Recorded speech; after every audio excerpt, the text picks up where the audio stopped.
Is it going to do it? Hopefully it'll do it. There we are.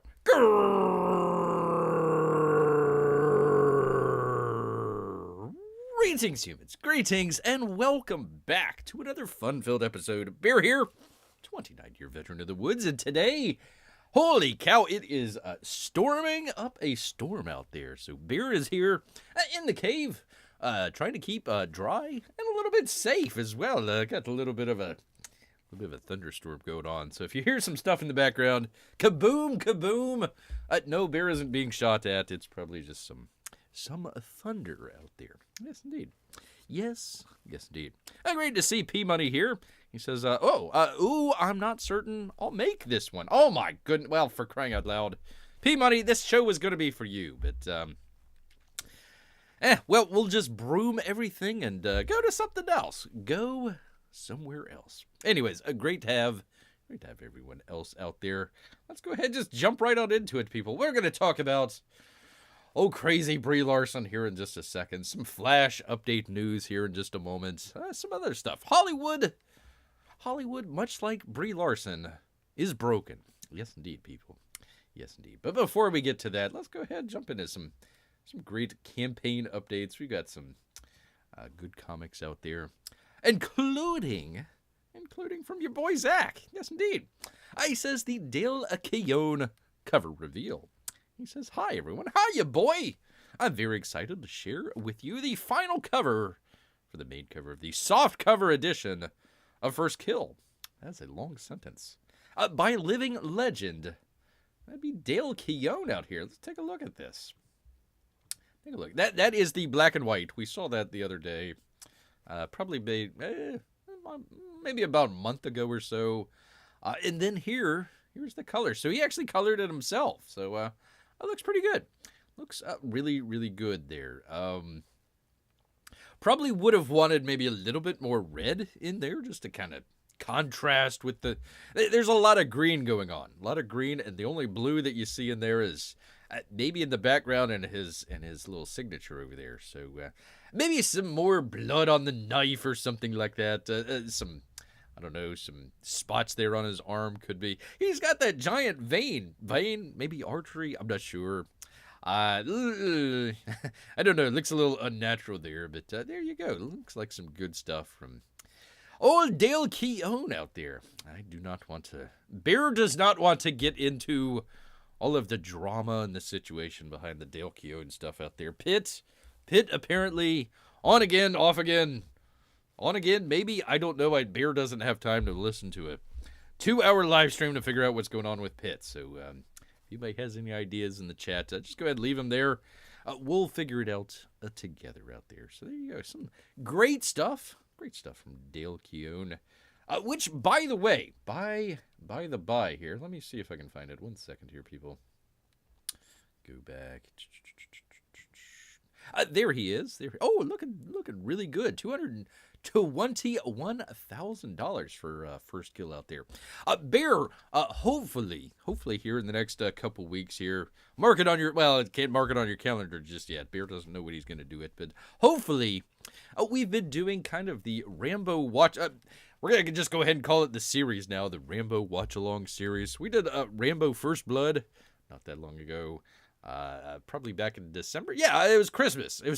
Bear did it for a Christmas movie. Rambo number 2, maybe a couple months back, and now we're gonna get into Rambo 3, hopefully here in the next couple weeks. So Bear needs to get everything kind of situated and organized and everything. But we'll go ahead and do that here in a couple weeks. But anyways. Rambo First Kill, go check it out. Indiegogo, it's in the description somewhere. With all the other stuff that's being banned out there. I shouldn't say shadow banned out there. So, anyways, there it is. First Kill, a graphic novel, doing great out there. Probably should update the page there with the new. Let me find it here with the new cover. So there you go. Looks pretty good. Dale Keown, literally doing all of the comics, in and out, all of the covers, I should say. All the covers in and out of Comicsgate. So there you go. Looking pretty good, DL. Looking pretty good out there. Yes, indeed. All right, moving along, because we actually have Oh, from the Ghosts. Sing it with me here, people. That would be the Ghosts. The Ghost of Matekumbe.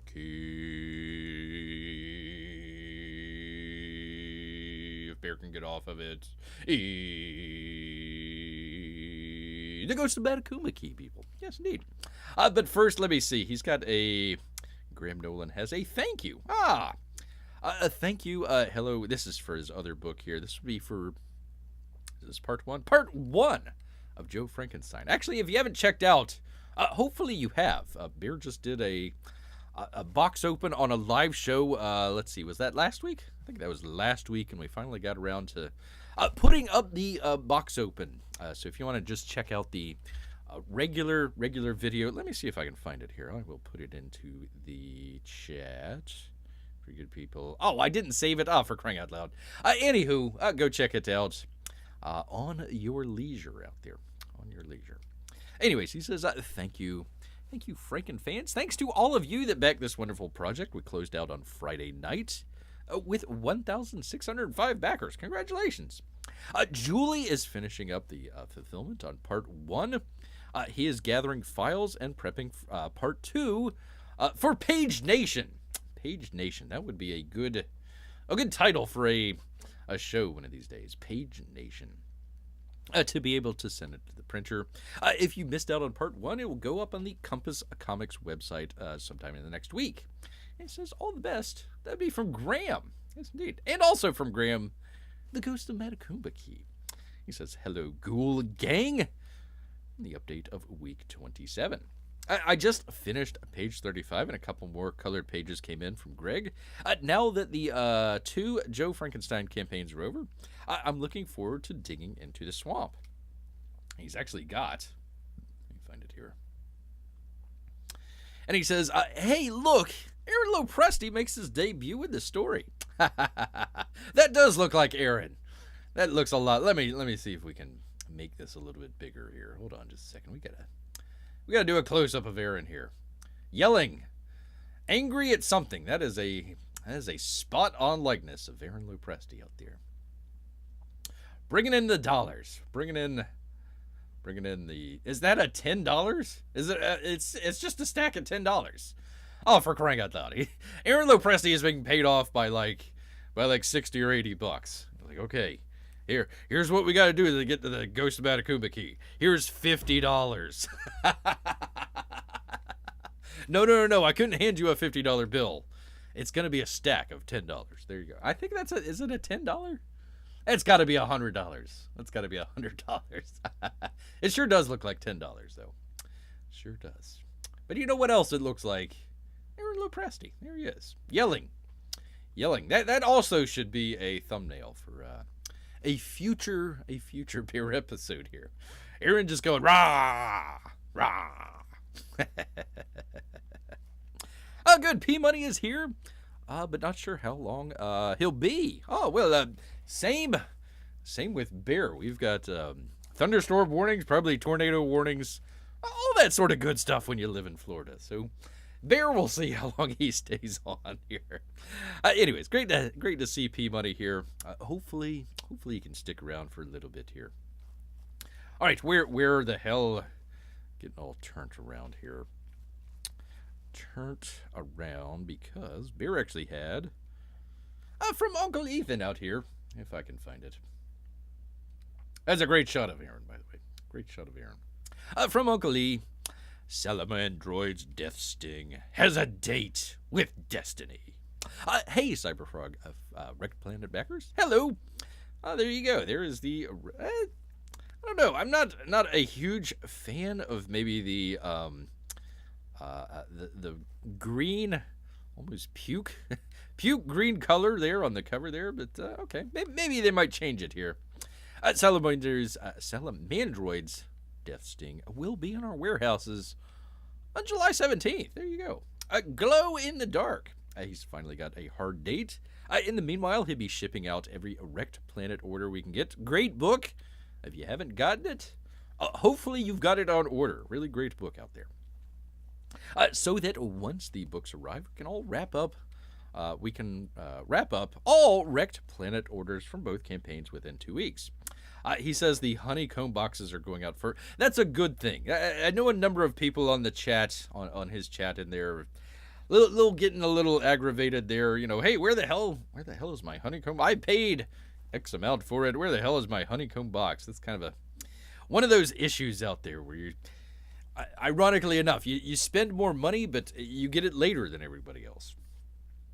The Kelsey, Shannon, and Roquefort variants of Death Stings are also available as add-ons for a limited time to the Dark Harvest campaign. So there you go. Go check that out. Much love. Thanks for the patience. That'd be from the Pie Man out there. Yes, indeed. So it looks pretty good. Actually, do I have that?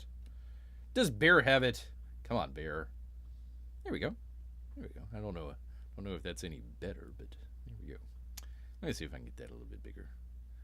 There you go. There's your Salamandroid. Three-part cover there. Let me see. Hold on just 1 second. Sorry, P-Money. There you go. There you are. Looks pretty good. I believe, let's see, what does it say? It says front, the back, over there to the left, and gate. I suppose inside, the inside part of it. So pretty cool. A 3-page spread. And he is spread out there, too, for sure. Holy cow. Holy cow. Holy cow. Let's see. Where the heck am I? 1 second here, people. Go do the thing with the thing. When is EVS going to include a cyber bear? That is a very good question. Very good question. Bear deserves his 10% if that happens. All right. Is this it? There we go. There we go. Actually, he had a... I remember the... What was it? It was the first book, one of the ash cans. I forget the name of the character, but there was an evil bear in that one, and I think there was an evil bear in the second ash cans as well. So, hey, you know, bears as, you know, foils, I suppose. So there you go.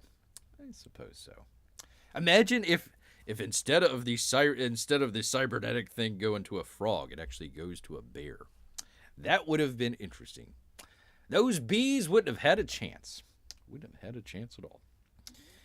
From Gary Shipman out there. In fact, Bear's got the link down there in the description.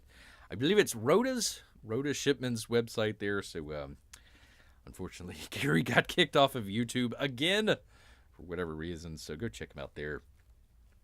Commemorating 25 years of Paakins Land, we're offering issues 1 through 5 in color with new covers. So there you go. There's some. And he's on Indiegogo. Thank you, Gary. Thank you.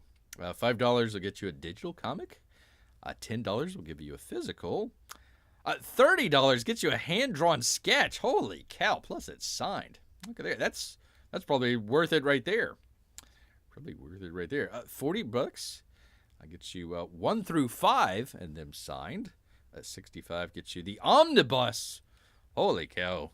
150 gets you the limited omnibus hardcover, which is like 835 pages. It's huge. If you need a couch, if you got one of those legs that's missing on there and you need something to put in, Paakins Land omnibus fits right on in there. Oh, $300 you get some original art, and $500. I tell you, that's actually a pretty good deal. You get the cover art for number 4. Number 4 out there.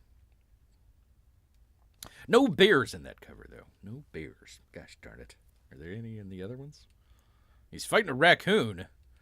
You always got to fight some raccoons sometimes. I don't know. P-Money says, instead of evil hornets, Cyber Bear fights evil salmon. Yeah, and then afterwards, you get to eat them. Delicious. Are they hornets or are they bees? I thought they were bees. Bear could be wrong on there. Anyways, there you go. Indiegogo. I forgot to copy the link. Bear will try and do that after the show here, but hopefully they're not shadow banning poor Gary here. But there you go. There you are, people. All right, let me get back to it because we actually have very, very important news. Probably one of the funniest stories Bear's seen all year. Hold on just 1 second, people.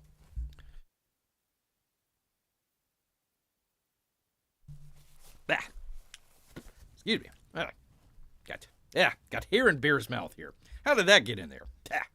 Terrible. Terrible, I say. Terrible. Anywho, Brie Larson out there. Brie Larson is broken, people. I'm sorry to say it, but she is. She definitely is.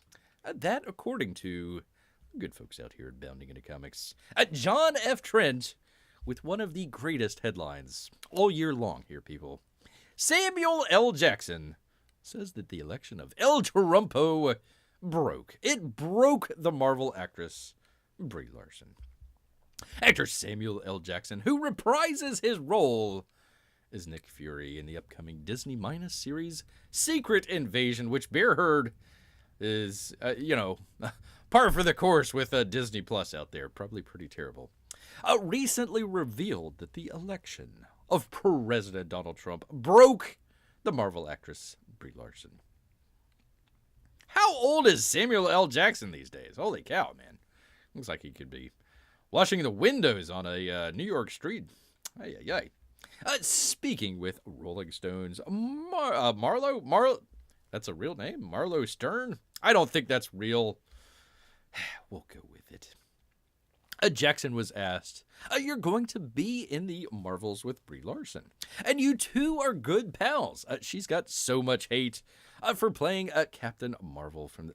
She got so much hate. She has received so much hate. She got so much hate. Yo, come on, man. Come on, yo. She got so much hate for playing Captain Marvel on the more sexist side of the Marvel fan base. What was it like to see her go through that, he asks.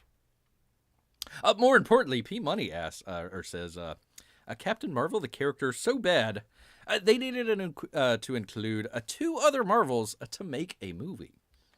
Yes, indeed.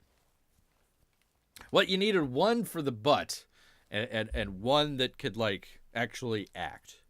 There you go. You have the can I say the butt ends? The 2 ends there. That would work. First, Jackson relayed how the 2 actors bonded. He says, Brie is a stronger person than people give her credit for. We've done Kong together. Kong? Is it Kong or Kang? I forget. Which was not the most wonderful experience for either of us. We became great friends during that particular experience because we were having such a hard time making a movie called Kong. Man, I'm getting paid millions of dollars to make a movie called Kong. It's awful. It's like breaking rocks.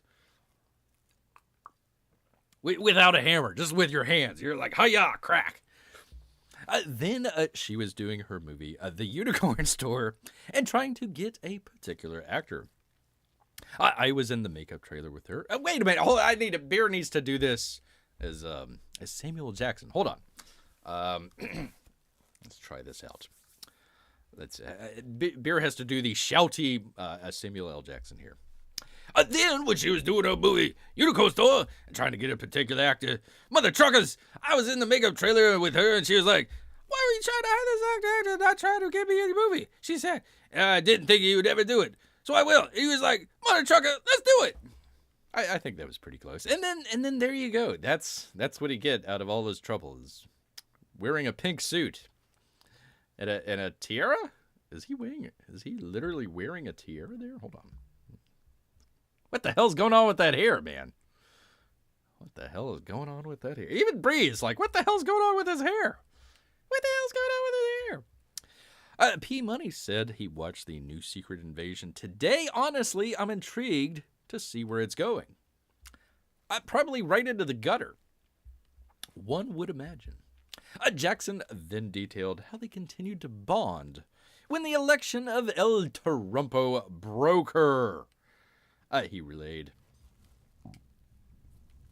Then, mother truckers, we bonded through the election while we were going to do her movie when Donald Trump won. Mother trucker, she was broken. And I was like, don't let him break you, mother trucker. You had to be strong now. Then, when she got Captain Marvel, she called me and was like, they want me in the Marvel. Should I do it? And I was like, hell yeah, mother trucker. Let's do it. But she's not going to let any of that stuff destroy her, mother truckers. Wait. Come on, man. Yeah, well, we will go on. Jackson then derided Larson's critics. Those incel dudes who hate strong women, mother truckers, or the fact that she's a feminist who has an opinion, and they expressed it. Everyone wants people to be who they want them to be, mother truckers. She is who she is. And she's genuinely that. What the hell does that even mean? By the way, sir, if I may, if Mrs. Larson out there is such a strong woman, and Bear has no reason to doubt that, why does she need a man to say that you couldn't break him? You have to be strong. And why does she go crying on a man's shoulder anyways? And let the man take care of all that stuff. I thought, madam, you were a strong woman. Are they kissing? What the hell's going on here? Mother truckers, what's that? Wait, don't be kissing me. I'm Samuel Jackson. Mother truckers. I obviously can't say what he normally says, but you get the idea.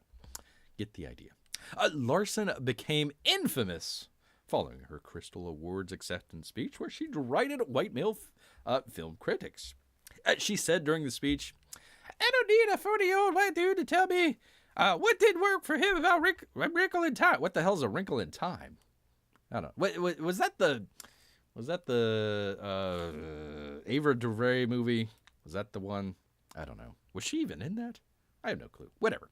It wasn't made for him. I want to know what that film meant to women of color, to biracial women, to teen women of color, to teens that are biracial, to women, biracial colored teens of women.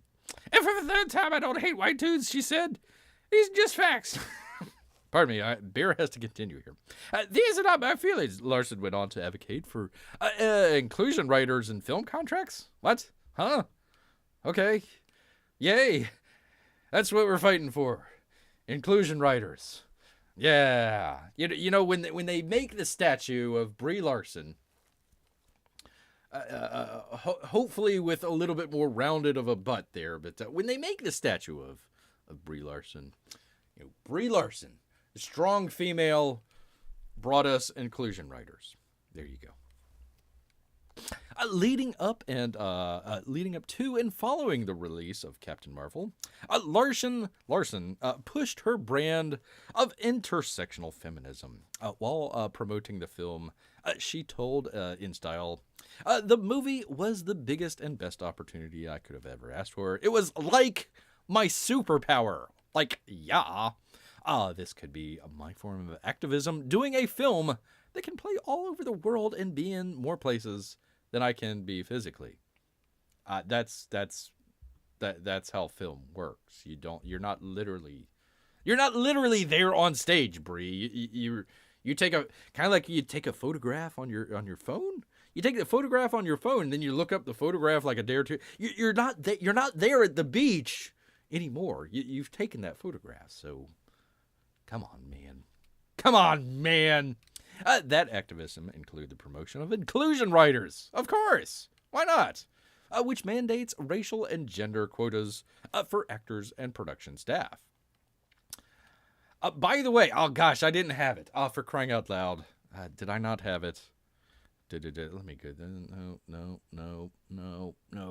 For crying out loud, I didn't have it. The diversity and inclusion czar at Disney has either left to spend more time with her family or was S-canned and escorted out by security. Depends on who you want to believe there. So, way to go, Brie. Way to go. Great job. So, gosh, I wish I had that story. She was the one that did all the secret gay agenda stuff and all that other stuff, basically ratting out people inside Disney. If you weren't down with the DIE stuff, then you were going to be gone, much like she is now. So there you go. I wish I'll try and include that the next time, but the beer forgot to do it this time. Blah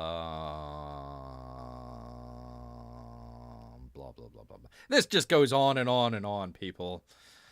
On and on. Anyway, she was part of the whole Time's Up stuff, which went belly up. They had the I believe she was one of the main, like, I forget if she was the CEO or one of the head people there at Time's Up. Not Brie Larson, somebody else. It was a lady that worked for the Andrew Cuomo governor's office there when he was being caught in his own Me Too scandal there. So there you go. There you go. Brie Larson is a treasure, says P Money. So bury her and dig her up in 200 years. 200 years. There you go. And Fast X. Totally bombed as well. Not sure if she had anything to do with that or not, but probably didn't help. Probably didn't help. What the hell's going on here? That self-satisfying, smug look on your face. Yeah. What's going on here? E-love. What the hell? What is going on over? Pardon me, people. Beer is on a sidetrack here. What the hell's going on here with all this stuff? Is that supposed to be her on the horse? What is that a Q? Maybe? I don't even know what that is. E, heart, Q, I don't know. Whatever the heck, man. Anyways, what do you make of Jackson admitting the election of Donald Trump broke Brie Larson? Par for the course out there. That is a face of a broken person. Broken person out there. Never recovered at all. Poor girl. Anywho, moving on from box office failures to more box office failures. I tell you what, people, sometimes Bear gets a little ahead of the curve. It's kind of interesting watching this weekend. All of the other YouTube channels start talking about the Flash, and it's like, we've been talking about that all week. Yeah, once again, Yellow Flash again. It's like, come on, man. At least give Bear some credit here, for crying out loud. Anywho, we won't be dwelling on that too much. Anyways, like a monkey on crack out there, hitting the refresh pretty much all weekend into Monday and a little bit into Tuesday. A deadline. A lot of the places they didn't have. Oh gosh, I don't have the one that we had the last time there, but we were showing a deadline article the last time. Basically, Warner Brothers had it initially coming out I think it was between like $110 to $130 million. That's what they originally had them coming out for, The Flash. They ended up revising it down halfway, so $75 million. They were saying, okay, 75 million, somewhere along there. Really disappointed when it came in at supposedly at 60 million estimate. That's what Bear was reading on Saturday.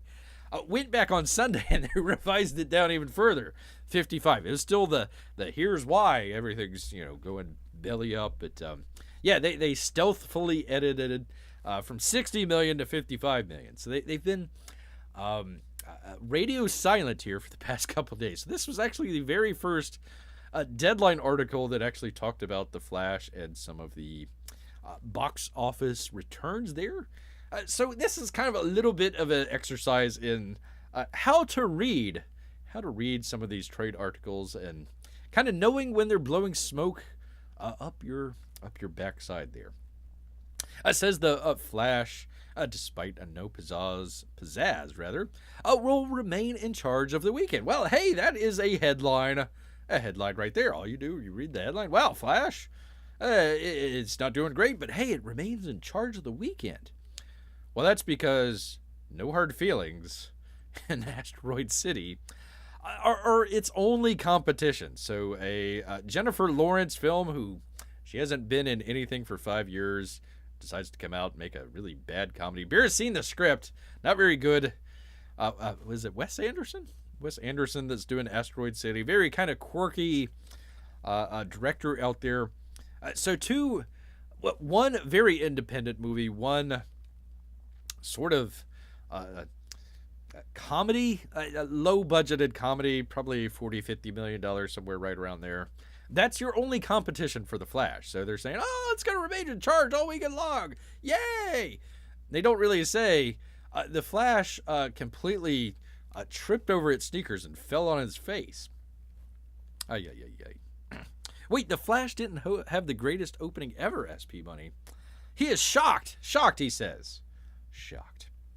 Warner Brothers picked The Flash, despite tumbling down with a $55 million start, will remain atop the box office with a 16 to $24.7 million second weekend take.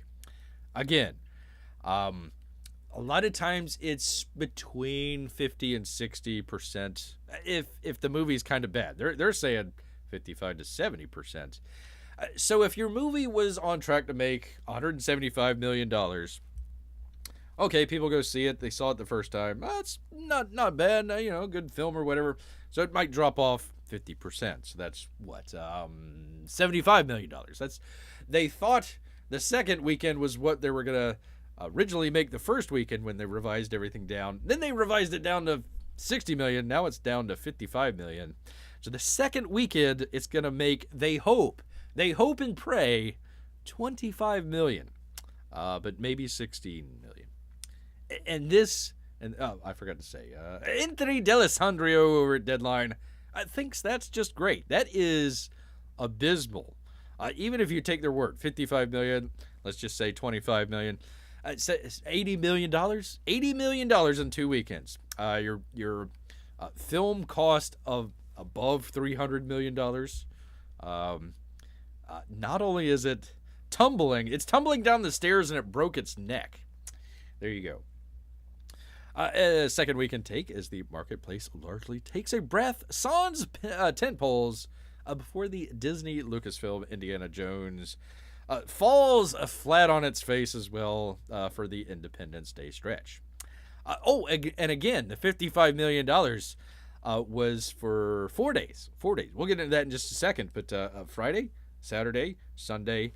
They don't normally count Mondays, but oh boy, wow, it was Juneteenth, which is supposed to be a federal holiday, but not everybody got it off, but they're counting it anyways just because they needed that extra day.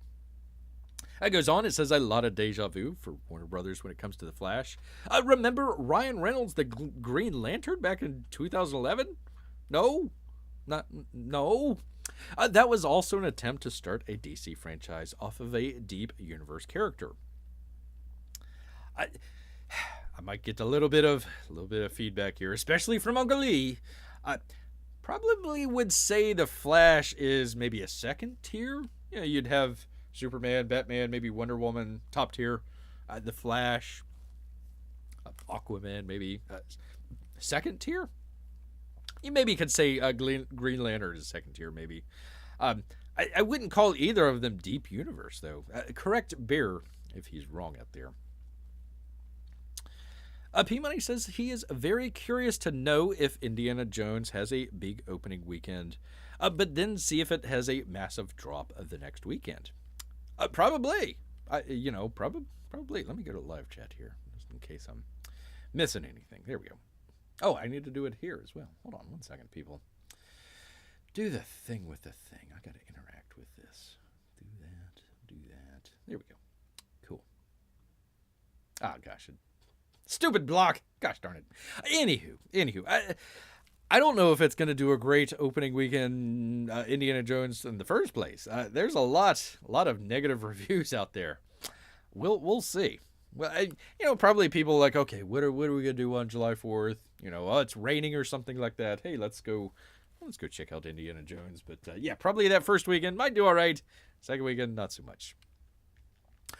Let's see. They go on. They says there's nothing wrong with that, but lessons weren't learned here by Warner's as it spent $200 million to make Green Lantern.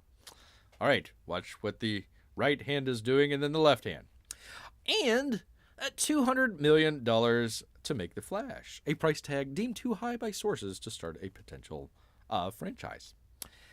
$200 million to make Green Lantern doesn't equal $200 million to make The Flash. They're not doing inflation. They're not accounting for inflation. So what they want to do here is say, oh, look, the Green Lantern cost $200 million, and The Flash, we're reporting, even though it probably cost a lot more, cost $200 million. So they're the same. They're the same, people. No, they're not. Studio accounting practices, which are pretty shady, indicate it's better to spend on sequels, not first installments. You probably count The Flash as a sequel? I mean, he was in Justice League, so you can count it as a sequel. And if you're going to do that, you got to cast up like Dune with marquee names that will fill. See, are you saying, sir, during Pride Month, that old weirdo freaking, what's his name, Ezra Miller, is not a marquee name? Sir, during Pride Month. Green Lantern dropped 66% in weekend 2, with $18 million, with the Ryan Reynolds lead pick bombing and finally at $116 million statewide. We could see a similar path here for Flash. Yeah, except the $116.5 million in 2011 isn't the same thing as $116.5 million in 2023. Thank you, Brandon. The Flash did a terrible, god-awful $5.2 million on Tuesday. Negative 14% from the Juneteenth holiday Monday takeoff of $6.1 million. Still not very good. Remember its discount pricing at most theaters on Thursday. Gosh darn it, let me grab a drink. So they're trying to, oh, well, they're discounted. They were discounted on Tuesday. A brand new film is discounted. Really? Are you sure, sir? Maybe the matinee shows, but not the evening shows, for crying out loud. Hence the good hold, they say. Remember this, okay? $5.2 million. It's a good hold. Oh, it's doing great. Running 5-day total is $66.4 million, 5% ahead of Green Lantern at the same point of time, but it's not the same comparison there, for crying out loud. Let's see. Sony is hoping to bring back comedies to the screen after they've been swallowed up by streaming during the pandemic. With the R-rated Gene Spolensky directed No Hard Feelings, starring Jennifer Lawrence, which is not a very good film. Bears read the screenplay. Yada yada. So that is their big. That's their big big movie that's going up against The Flash. Like, oh, No Hard Feelings. Oh my goodness. Asteroid City, yada, yada, yada. Here we go. Holdovers will continue to fill the gaps on the charts with Sony Animation Spider-Man Across the Spider-Verse. Weekend 4, doing pretty well. And weekend 2 of Disney Pixar's disastrous Elemental, doing around an estimated $16 million apiece. Here we go. Elemental made $4.9 million on Tuesday, taking its 5-day to $39.8 million. The Toons, $29.6 million open, repped an all-time near worst start for a Pixar movie. Even lower than 1998. They got to go back to 1998, A Bug's Life. Okay, so Elemental made $4.9 million on Tuesday. It's terrible. It's awful. Worst thing. You know, they're just disastrous. Elemental. $4.9 million. Let's go back up here. The Flash did $5.2 million on Tuesday, and it's doing great. It's a good hold, people. At $5.2 million, it's a good hold. Well, wait a minute. Hold on. $5 million for The Flash. What was it? 4.9. So we're difference of $300,000. Difference of $300,000 between the two. That's what?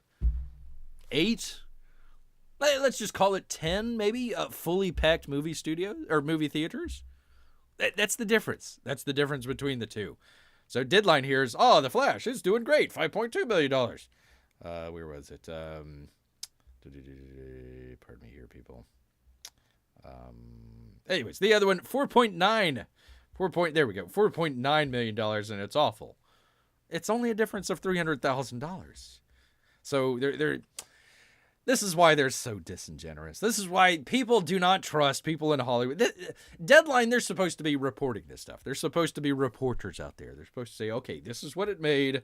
This is where it compares with. So let's go with it here. The Toons, $29.6 million. Worst all time for Pixar movies, with The Bug's Life at $33.2 million.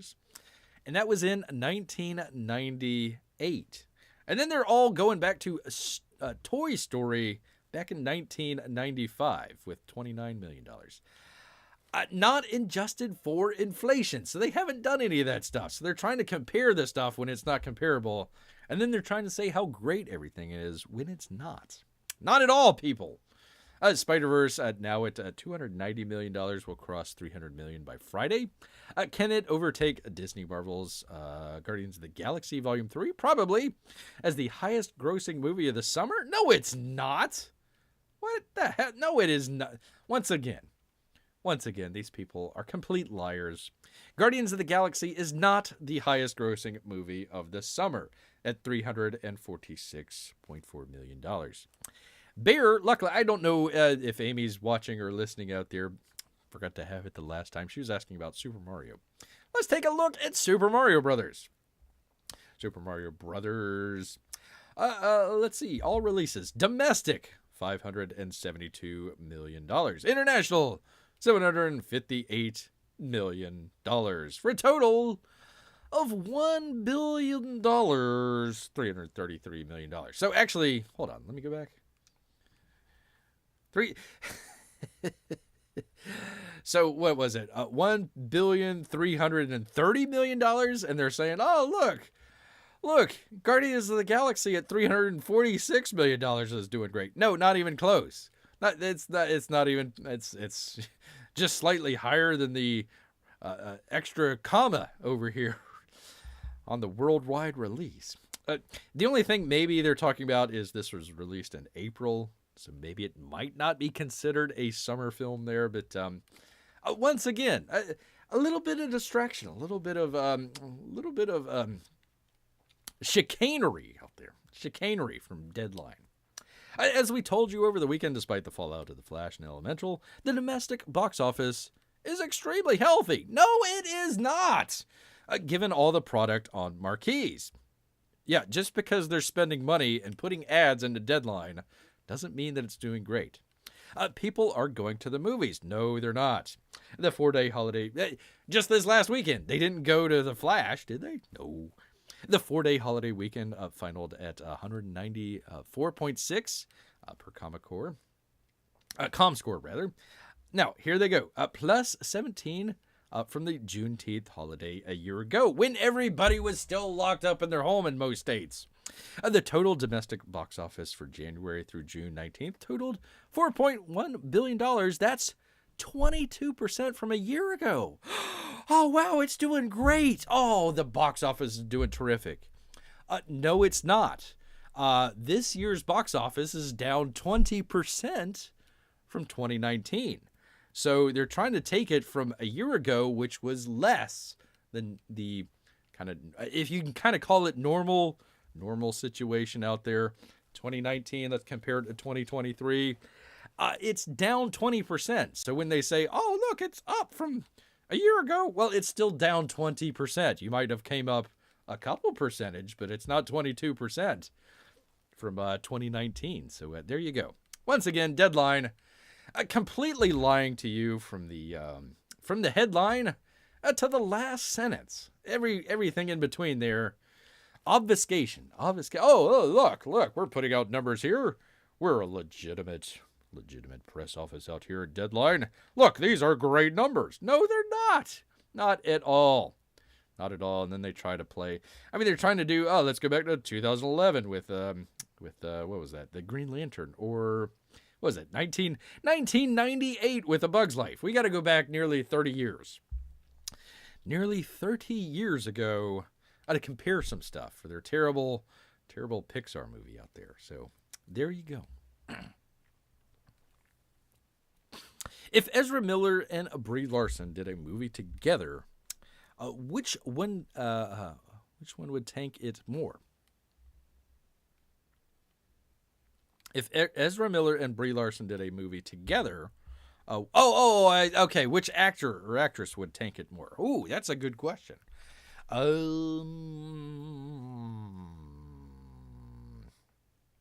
Ezra Miller. I'm going to say Ezra Miller.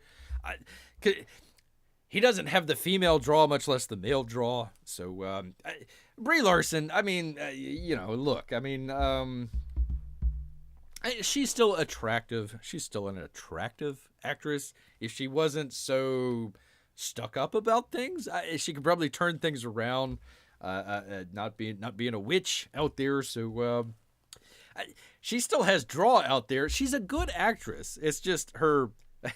Donald Trump broke her. Let's just say it. Donald Trump broke poor Brie Larson out there, and she's never been the same ever since. Never been the same ever since. So there you go. There you go. What can you say? Yeah, I would say Brie Larson a little bit more of a draw than Ezra Miller. I mean, Ezra Miller can't even go onto the red carpet anymore. He shows up the one time, says hello, and then they wheel him away like Hannibal Lecter. P. says, I'll have to remember that if a movie makes $300,000 more than if a movie makes $300,000 more than that movie, it is a major success. There you go. There you go. Yeah, again, they're just trying to hide that stuff. Oh, look. Again, just how they do that sort of stuff. It's there we go. $4.9 million on Tuesday. Worst start for a Pixar movie ever. Even worse than The Bug's Life 30 years ago, not including inflation.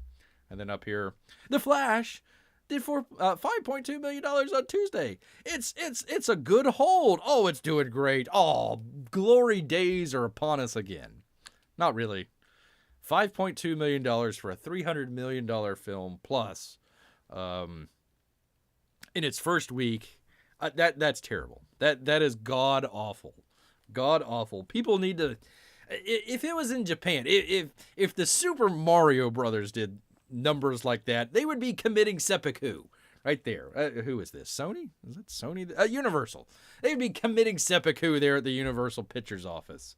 Nobody would be standing for that. Ah, God, I didn't mean to click on that. There we go. So, anywho, what a bunch of freaking liars here. Even though they say, oh, look, here's our numbers. We've got numbers, people. They lie about the numbers might be correct, but, they just spin it.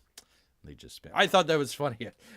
Bear did the article on Saturday. It was at $60 million. It was in the headline here. It was in the $60 million. And it goes back to it. What, like a couple hours later, maybe the next day, and it was $55 million. They kept revising it down. That's funny. It was funny. And then they went on a radio silence. Radio silence. Oh, we can't say anything. Quick, we need to figure out a cover story here. The Flash is doing great. I mean, compared to that stinker freaking Elementals. I mean, holy cow, look at that thing. Anywho, that is our Flash news, people. Flash news. Well, for a little bit of a lighter story out here, it's comicbook.com and Megan Peters. A global drug ring accused of using Pokemon to traffic cocaine. Cocaine. I knew I could tie it back in with Samuel L. Jackson there. Mother truckers, they putting cocaine into Pokemon. Is everywhere you look these days. Pokemon is. From television to gaming to toy stores, the franchise is everywhere. You can even find Pokemon in the most unconventional of places, as even criminals have started co-opting the brand. And as a recent drug bust showed how the family-friendly IP is being used in the drug trade. The report comes from ABC6, as the authorities in Massachusetts recently caught on to a global drug ring. According to the Bristol County District Attorney's Office, investigators learned that cocaine was being shipped into the United States with Pokemon as a cover. The drugs were being stuffed into Pokemon art cases, and authorities say that the drugs were being sent stateside from Puerto Rico. As the report says, local authorities in New Bedford worked with the USPS to figure out the Pokemon mystery. An undercover An officer went undercover, and delivered one of the case's suspicious packages. When a man came to get the packages, he was eventually pulled over and detained alongside his passenger. That man was Hunter Biden. Dun, dun, dun, dun. Off with a slap on the wrist. From there, authorities had their suspicions confirmed when they got a warrant to open the package. The box contained sealed art cases with drugs. More than 4 pounds of cocaine were discovered in the cases, and this evidence gave police enough merit to charge the suspects with trafficking drugs. At this time, no word is available on whether suspects have pled guilty or not. Yeah, I'm sure they says, yeah, we're guilty. Yeah, just take us right to the slammer. I'm sure that's what it was. Cocaine in Pokemon. Cocaine in Pokemon. Here we go. Great to have Grant here. There we go. Good to have him here. You will have to go back and rewatch the entire thing. And give Bear not 1 but 2 thumbs up, sir. Yes, indeed. Great to have Grant here. Yes, indeed. Let's see. A flurry. Not a furry. A flurry. This is from Just the News. A flurry of black bear sightings across the U.S. linked to season and post-pandemic migration. More black bear sightings in urban areas could be caused by housing developments. No, you don't say. You don't say.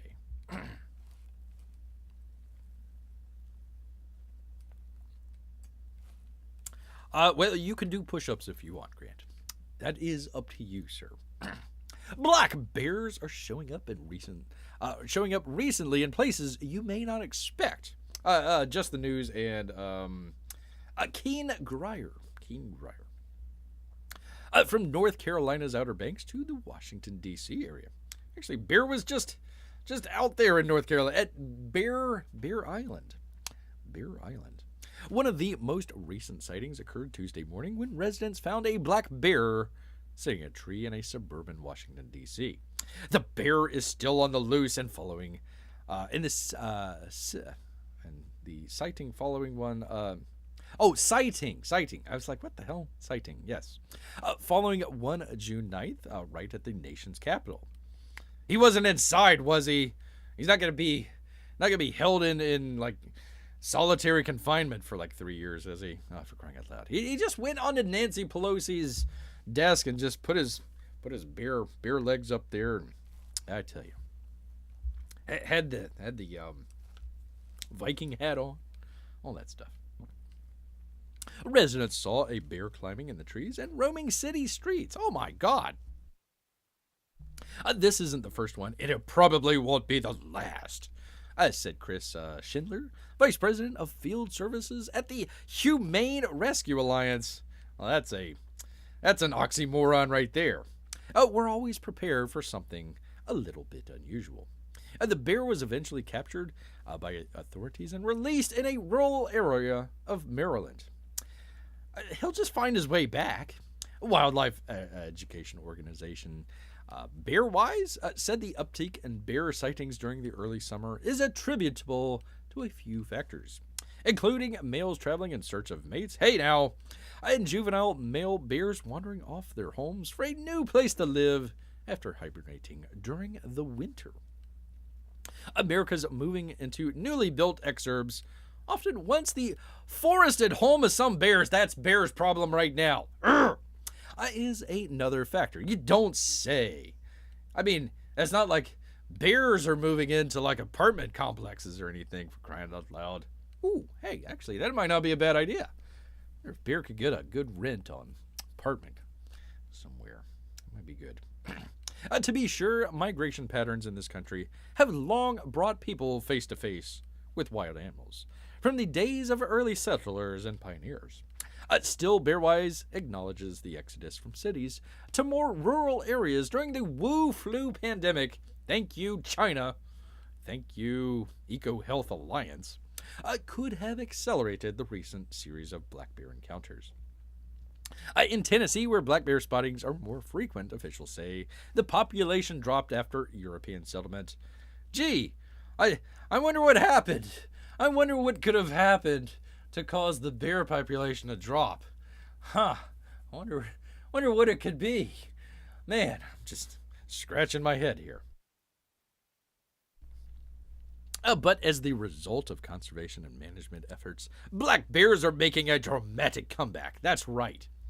In recent incidents, the Arlington Public School District and the Boston suburbs had to delay the start of school Monday 1 hour. Starting school Monday 1 hour Monday. Repeating ourselves here. After a black bear was spotted in the area. Another bear was seen a day earlier in a nearby neighborhood. Oh my God! Oh no! Quick, lock up the kids again for another year. One was recently spotted in Missouri. Another was seen June 8th on North Carolina's Outer Banks, a series of barrier islands. Bear was... Listen, hey, I thought it was a nude beach. I mean, for crying out loud, I've got hair. It covers all the sensitive areas there. To be sure, the region is one of the most remote in the recent sightings, and many black bears live in its Alligator River, according to the Virginia Pilot newspaper. Still, the sight of one swimming through the water by a local causeway was a shock to one resident. I couldn't believe it. I can't believe it. It's a bear. It's swimming in the river. Most people don't know that bears can swim. Even black bears. Even black bears can swim. That's true. It's true, people. Shocking news. Shocking news, people. You move into a forested area, you clear cut the forested area, put up a bunch of, cookie cutter homes, and you're shocked. Shocked to find bears going through your garbage. Amazing. It's never been happened before. Never. Great to see Amy. Great to see Amy. And Melissa as well. Great to see both of them here. You, much like Grant, have to go all the way back to the very beginning, watch the entire thing, and hit that thumbs up multiple times. Yes, indeed. Evidently, Bear was just down the road from me. Bear Island is close to where watch out, Grant. Watch out. Good place. Bear Island. Apartments for bears. That's true. That's true. Actually, I would say salmon for bears, but either or. Either or. River bears. Oh, my gosh. Oh, my gosh. River bears. Yes, indeed. Bears do swim. It's true. And people, they eat. They eat quite a lot. From the New York Post, massive bear breaks into Colorado home, devours pork chops. Pork chops. A bear that let itself into Colorado home on Wednesday was looking for more than just porridge, all for crying out loud. The daring bear grabbed a quick meal before it was caught in Steamboat Springs, trying to escape from a second-floor window. Actually, I've got the pictures. We've got the pictures, people. There we go. There's the lovely home. Lovely home there. Let's see. A neighbor, Heidi Hanna, a great name, caught the intruder on video and called police for help when she realized the home's residents were not there. The large bear made several attempts to drop to the ground, but it was apparently too high up. What? No way. Well, there he is. Look at there. It swung itself back into the bedroom where an officer who responded to the call had opened the door, rather. The beast went back downstairs. The beast. How dare you, sir? Went back downstairs, slipped through the first floor window it originally entered through, then disappeared into the woods. No. The homeowner, Ryan McFarlane, was at work when he learned of the bear was in his home. He told Fox 31 News. He got his nails in there and just ripped that window right open and got inside and helped himself to my pork chops. I had out for dinner that night, got some snacks out of the pantry, and knocked over the plants. Nothing too crazy, he said. Luckily, there was not much damage. Grateful that he was respectful house guest, says McFarland. So there you go, people. We could have apartments for bears. You gotta stock them with pork chops, but there you go. There you go. Just hanging out, trying to eat some pork chops. Trying to eat some delicious pork chops. Have you ever tried porridge? Asked Amy. It was good. Very good. It was a little hot. Bear had to wait a little bit. And then he waited a little too long, and then it was cold. It needs to be right there, right in that middle spot where it's nice and warm. I tell you, hard out here for a bear. Hard out here for a bear. Grant says, we'll make houseplant obstacle course for you to practice.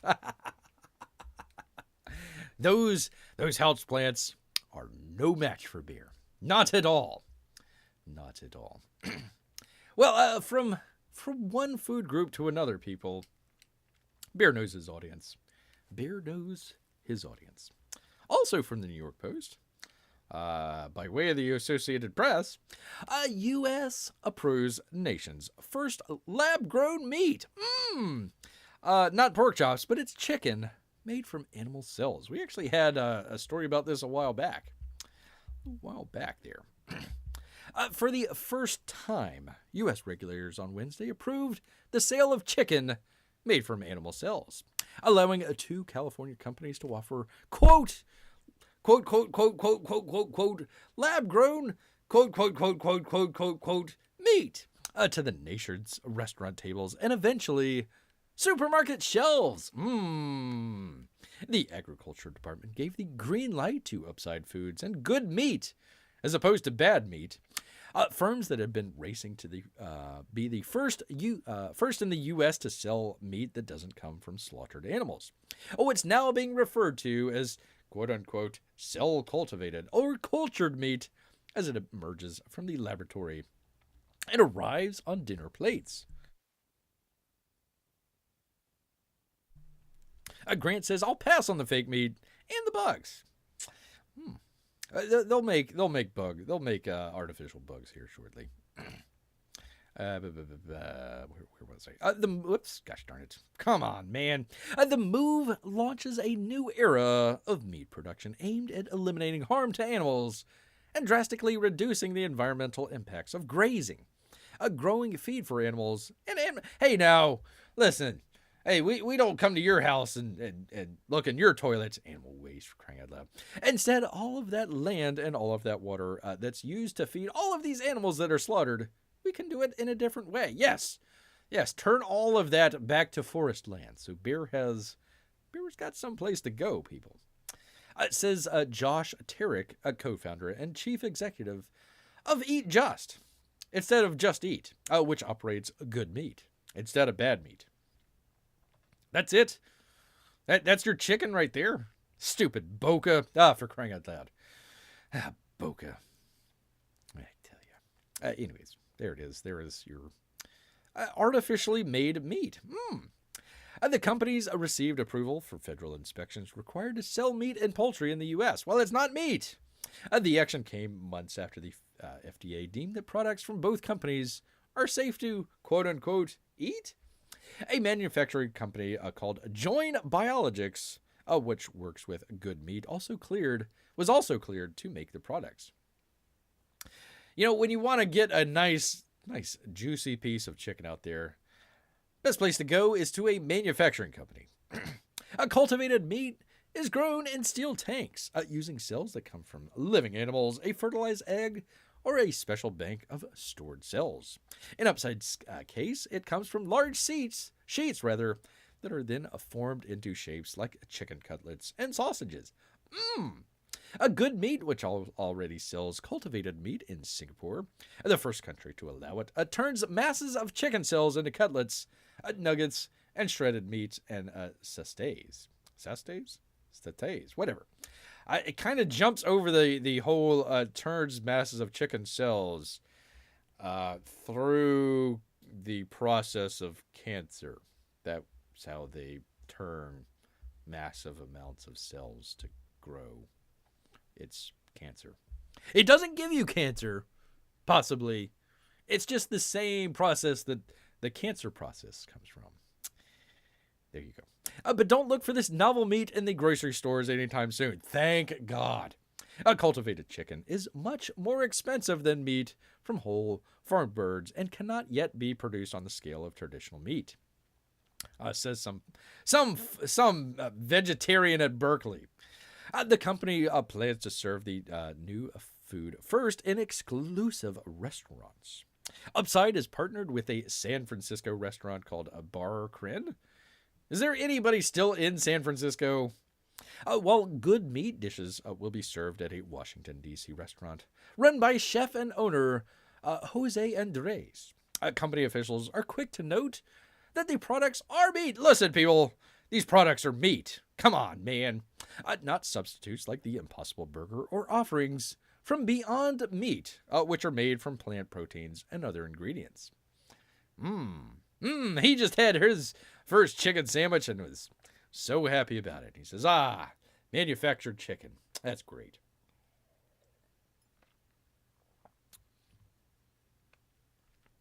Amy says, lab meat, yum. Might be good for space travel in some sort of sci-fi reality. Nah, just bring along the cows. You'll be fine. Can you grow the chicken in a dino shape? I don't know if you can grow it in the shape, but you can probably cut it in the shape. There you go. Yeah, out of control cell growth. Yeah, there you go. Yeah, they had a big PR stink about that. They was like, it comes from the process made to do cancer. It's like, oh, no, it doesn't give you cancer. We promise. We promise. We're going to sell you this overpriced meat, but it doesn't give you cancer. We promise. There you go. Grant says, isn't chicken already in dino shape? You can just skip the middleman and just grow an actual chicken. There you go. There you go. Cancer chicken, that would be hard to market. That would be hard to market. Globally, there are more than 150 companies focused on meat from cells. Not only chicken, but pork, lamb, fish, and beef. Which scientists say has the biggest impact on the environment. Upside, based in Berkeley, operates a 70,000 square foot building in nearby Emeryville. Why not just call it Emeryville? Why are you calling it Berkeley? For crying out loud. On a recent Tuesday, visitors entered a gleaming commercial kitchen where chef Jess Weaver was sauteing a cultivated chicken fillet in white wine butter sauce with tomatoes, capers, and green onions. By the way, that goes with the other one there. Like, okay, you got all these fancy chefs. Beer was watching, the, what was that? The Chop show the other day, where they go in and they have all the chefs and it's like, your food's terrible. You're chopped and get out of there. Well, they like have the basket, and they're trying to figure out, okay, what to do with Rocky Mountain oysters, or something like that. It's one of the things that they have the chefs there for is to take something that might not be particularly appetizing or looking good, and look how we transformed it into something delicious out there. I kind of figure the same way here. It's like, okay, how do we make this lab-grown chicken into something that somewhat looks edible? Oh, I know, put grill marks on it. Put some like cauliflower near it or something like it. Basically, just covering it up. Like what were they covering it up with? Capers and tomatoes. No. You taste the tomatoes and the capers and the green onions. You're not tasting quote unquote chicken out there. Yeah. That's why they're doing it with chefs. They're not putting it in the grocery store. People are like, God, this looks horrible. The finished chicken breast product. I love how it is called product. The chicken breast product. Yeah. Was slightly paler than the grocery store version. Otherwise, it looked, cooked, smelled, and tasted like any other pan-fried poultry. The most common response that we get is, oh my God, I got cancer. And then, it tastes just like chicken. Well, so does alligator and snake. Crying out loud. Actually, alligator tastes like alligator. A Good Meat, based in Alameda, operates a 100,000 square foot plant. Yeah. Where Chef Zachary Tyndall dished up a smoked chicken salad on a Sunday afternoon. There he is right there. Smoking a chicken for a salad. There we go. There we are. Make sure you got that hairnet over your bun and your beard, you weirdo from Berkeley. Crying out loud. He followed it with a chicken quote-unquote thigh served on a bed of potato puree with a mushroom vegetable demi-glaze with tiny purple cauliflower Tourette's. Florets, not Tourette's. Bear might have Tourette's here, but not the cauliflower. Not the cauliflower. The Good Meat chicken product will come pre-cooked. What are they cooking it for? Why does it have grill marks on it?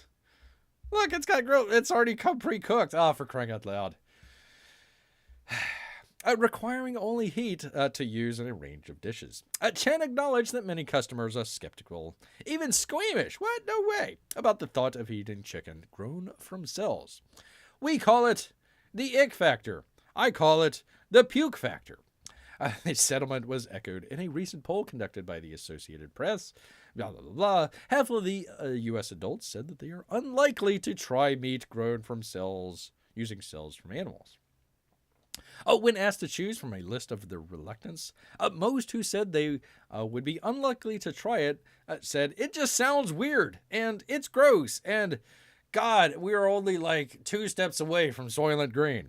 But once people understand how the meat is made, they're even more averse to it. They're more accepting, Chan says. And once they taste it, they're usually sold as chattel into the Soylent Green market. It's the meat you've always known and loved. No, it's not. Why are they putting it on a grill? It's already pre-cooked. Look, it's so tiny. It's tiny. It's tiny.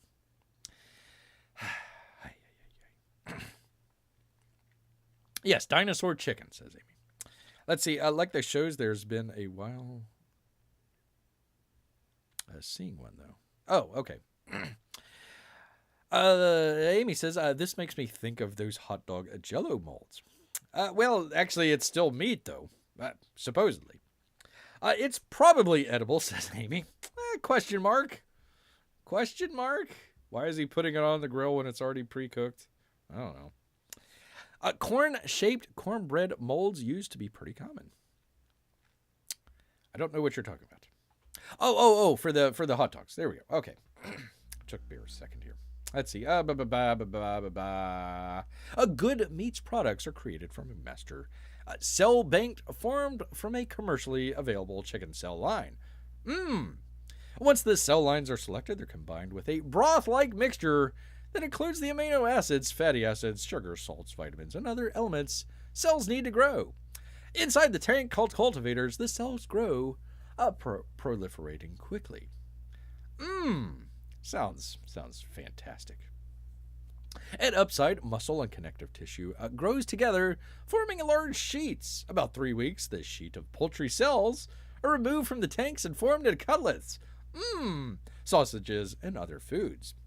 Good meat cells grow into large masses, which are shaped into a range of, quote, meat products. Both firms emphasize that the initial production will be limited. The Emeryville can produce about 50,000 pounds of cultivated meat per year.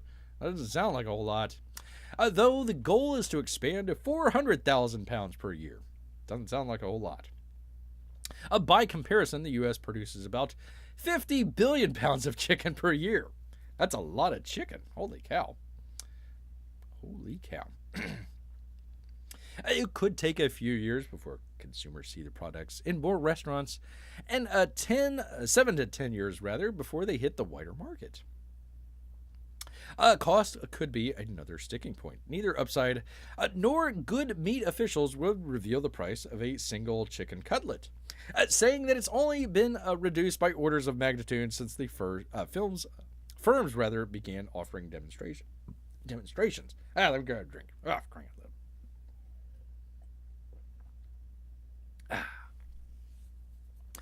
Let's see. Eventually, the price is expected to mirror high-end organic chicken, which sells for up to $20. Who the hell is paying $20 per pound for chicken?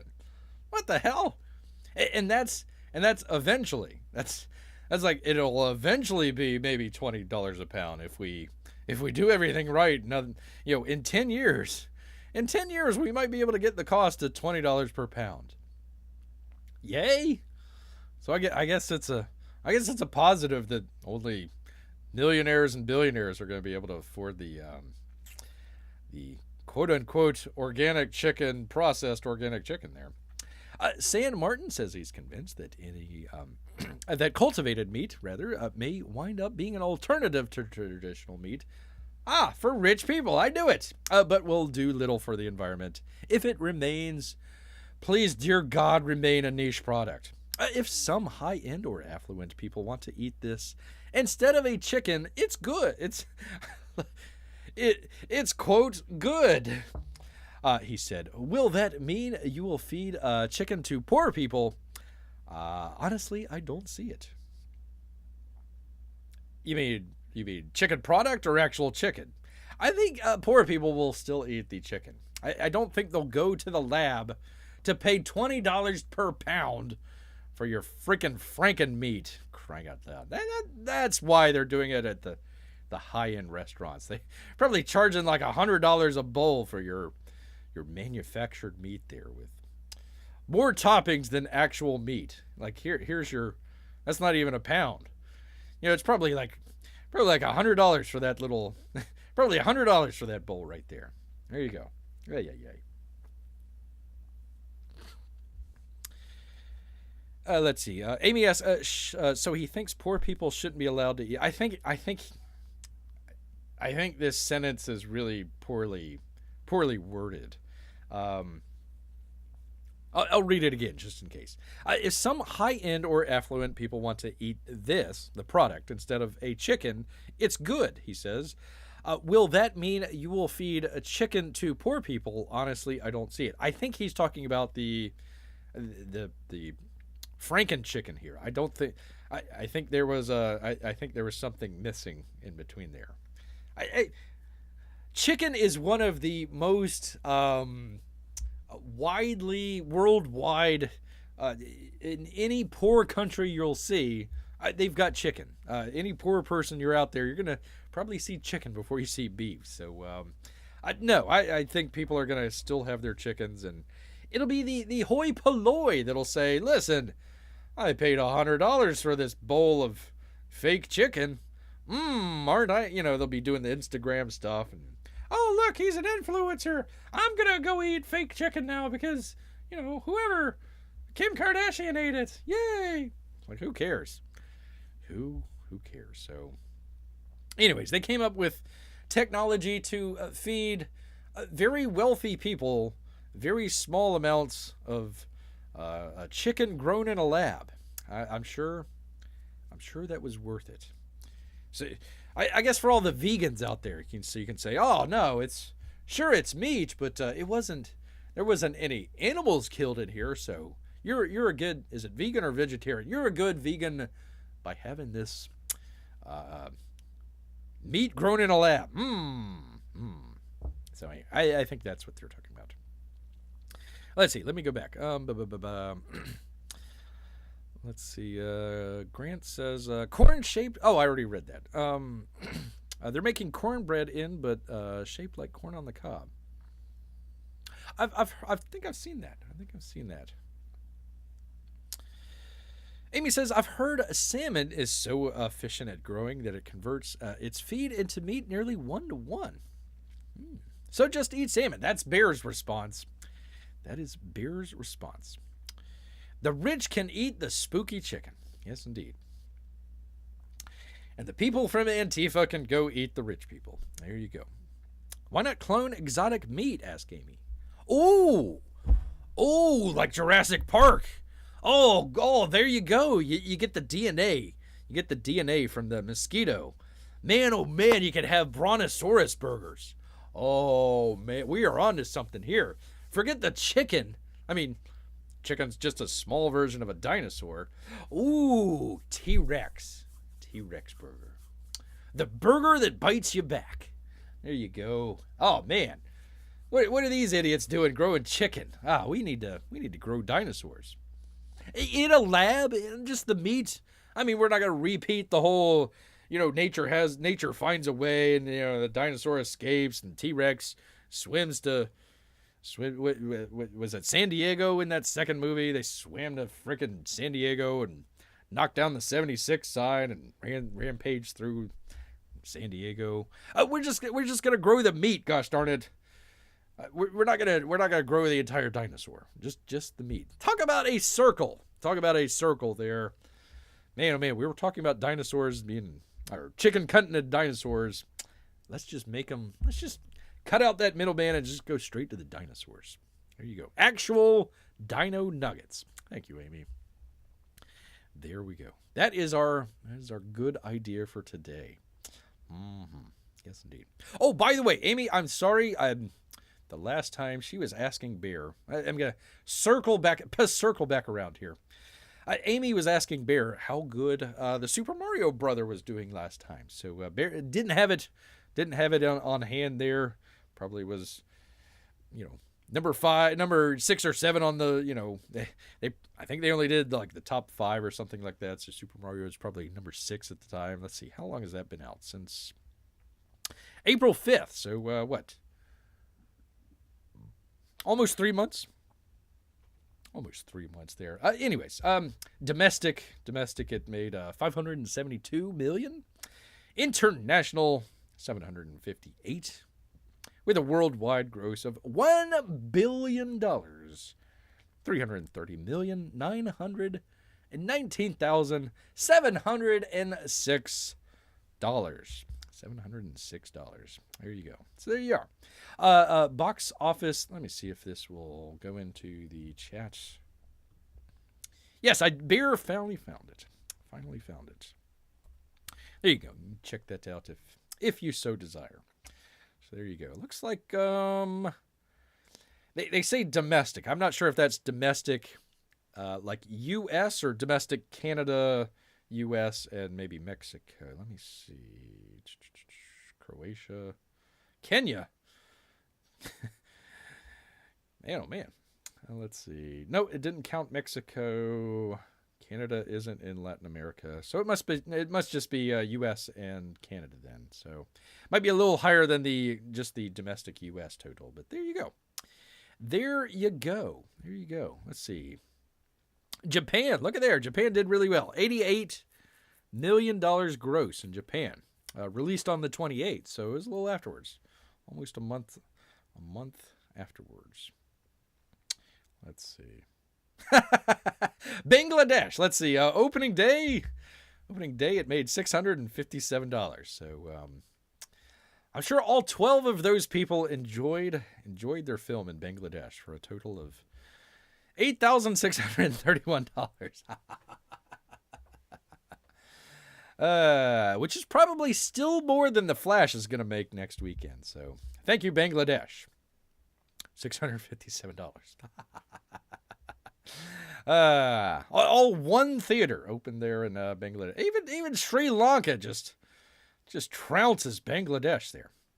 There you go. Sorry, Bear is getting distracted here. There you are. Oh, sure thing, Amy. Sure thing. Not a problem. Bear just didn't have it right on hand. It's like, very important question, and Bear doesn't have that in. I knew it was $1 billion. I just didn't know how much there. So there you go. Box Office Mojo, IMDb Pro. There you go. Good job, Bangladesh. I was like, okay, how many? I think that would be the lowest amount there. Let's just have fun and find out. Yep, that's the lowest. It even opened in China. Look at there, 28 million. Not doing very good in China, but the rest of the world is doing okay, including Japan. So there you go. There you go, people. Now you know. Now you know Hollywood is broke. And so is poor old Brie Larson. Poor old Brie Larson out there. Yes, indeed. Well, I guess P Money had to head out. So I think we'll go ahead wrap things up here. We were talking a little bit about chicken, making Bear a little hungry here. So anyways, want to thank good old P Money, kept Bear company here for a little while, of course. Grant as well. Amy and Melissa, we do appreciate you. And all of our Russian bots. And of course the lurkers as well. Appreciate all of you out there. But you know what? All of this talk about lab-grown chicken is making Bear hungry? I don't know. No, I'll just go dig through the garbage can. Just through the garbage can. So he's going to head out to the garbage can. So until next time, people, grrr.